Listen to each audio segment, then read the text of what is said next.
I'm Hilarie Hicks, the Senior Research Historian at James Madison's Montpelier, and I'm here with some of the dinner guests of the Madisons. All of these people were never here at the same time in the dining room, but they were all here at some point in time. And seeing them together gives you an idea of the different kinds of people you might have encountered if you had had dinner with the Madisons. Some of the dinner guests were presidents. So Thomas Jefferson, James Monroe were friends of the Madisons and lived fairly close, within a day's ride, so they came here fairly often.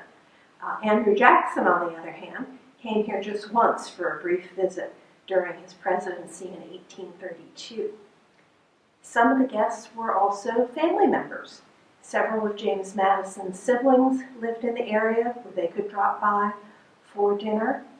Dolley's brother, John Coles Payne, also lived close by.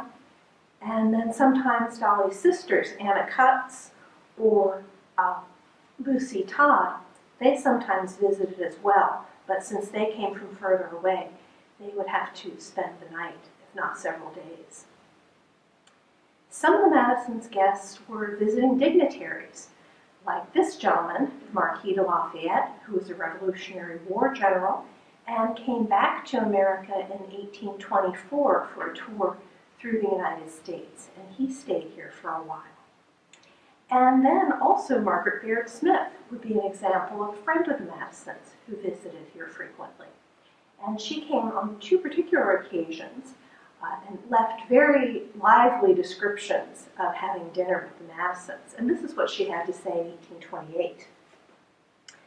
Mr. Madison was chief speaker, and his conversation was a stream of history, and continued so until 10 o'clock, when we separated for the night.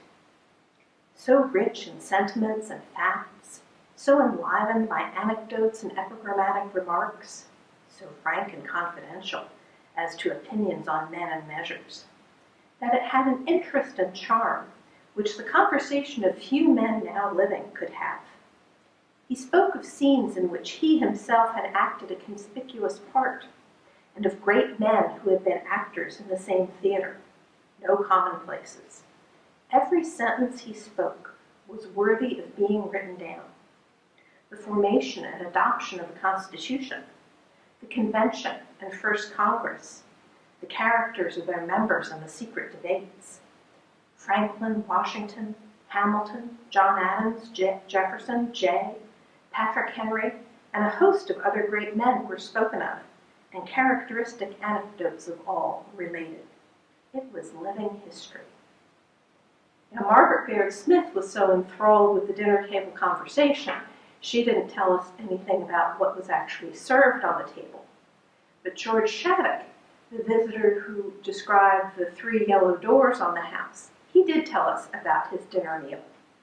He wrote, "There was before us soup, a roast turkey, boiled beef, chicken pie, potatoes fried with grease, turnips, then cranberry pie, custards, preserves."